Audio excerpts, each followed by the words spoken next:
Sabi nga ni sabi ni Marcoleta, kapag mayroon daw naghudas doon sa kanilang grupo, matindi pa raw kay Judas. Sino ba yung nag-react? Nakita ko sa mayroong yung quote card.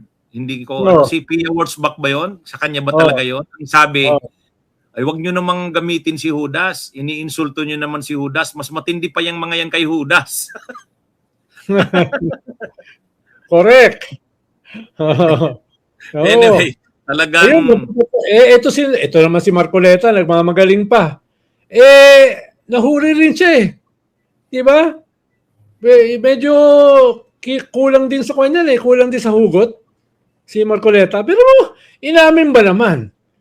Diba? Sa isang TV program. Diba? Inamin ba naman na sa sobrang yaman niya, inamin niya na nag-commit siya ng indirect bribery. Diba? Na violation ng Article 211 of the Revised Penal Code. Diba? Inamin niya.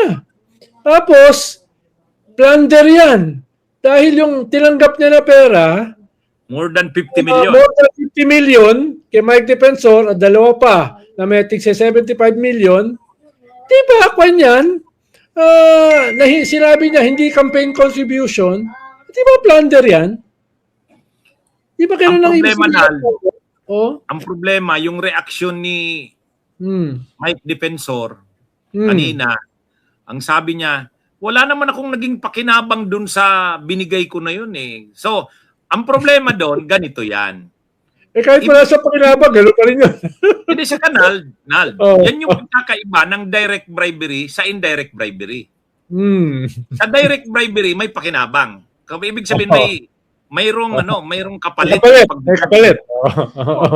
Pero yung kahit walang kapalit, the fact na public official ka, tapos tumanggap ka ng gift, kahit walang kapalit, bawal yun.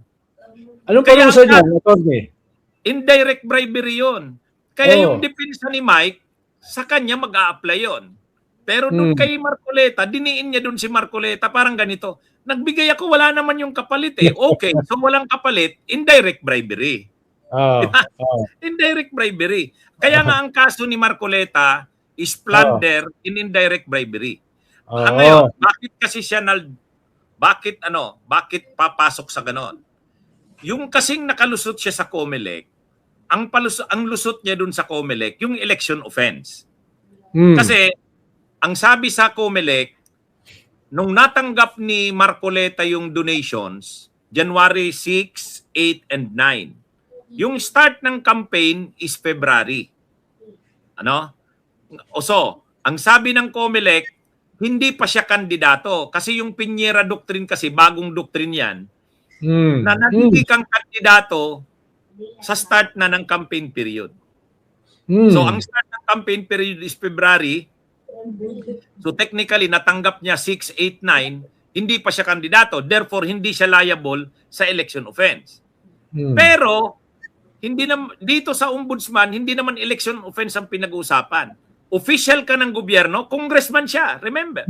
Tama. Congressman siya, incumbent pa siya kasi hindi ka naman resigned. Nung mag-file ka ng senador, congressman ka pa rin sa party list sa 19th Congress. And tumanggap ka ng gift sa panahon na congressman ka. Therefore, diyan pasok yung plunder at indirect bribery.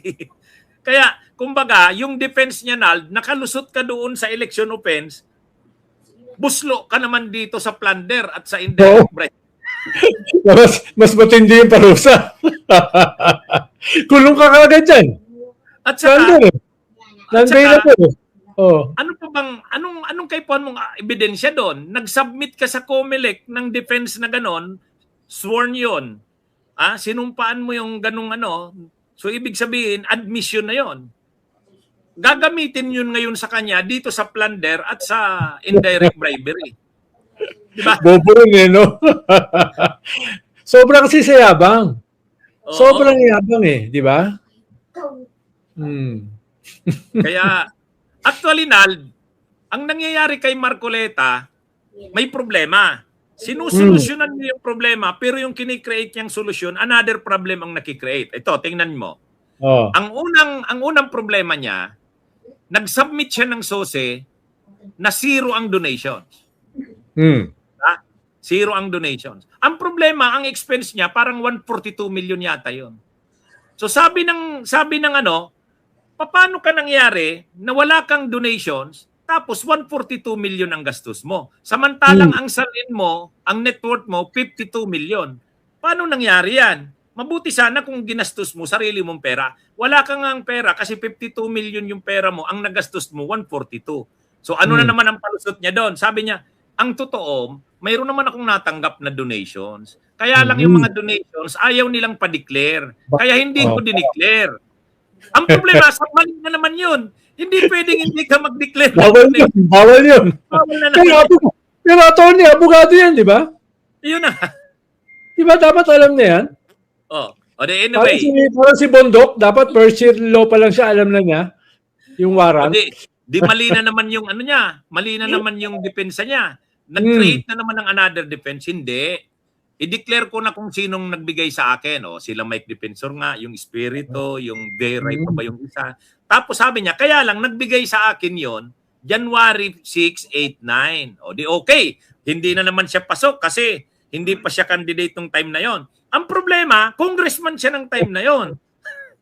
So, indirect bribery at saka plunder. Ay, ano ba yan? Ano pa naman to, Nald? Ay, syempre, hindi yan papayagan nila Buying na na makalusot yung ganyan. Mag-iisip na naman siguro siya. Paano naman kaya ang lusot ko dito? Very public eh. Mapapahiya sila Boying yan. Very public. Saka nagsalita na sila. Ano yan? Biglang mawawala yung kaso? Ano yan? Hindi, actually, Nalda, wala nang investigation to. Wala nang investigation. Direkta na sa PI. Preliminary investigation na. Ibig sabihin, magsasubmit na siya ng counter affidavit. Ano after na? After nun, salang na sa Sandigan Bayan yan. Siyempre counter affidavit. Resolution ng ombudsman. Pero formality na lang yan kasi sa part ng ombudsman, inaral na nila yung kaso. Tapos, gusto na lang mapakinggan yung side ni Marcoleta. Problema, ano kayang depensa ng abogado niya dyan? Parang lahat ito, admissions na yun eh. Admissions na. Yung sinubmit niya sa COMELEC na defense, admissions na yun. Kaya, ano yan, mahirap. Sigurado siya nito, makakasuhan siya sa Sandigan Bayan.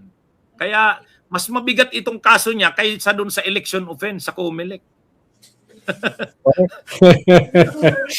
Minsan may karma, no? Oo.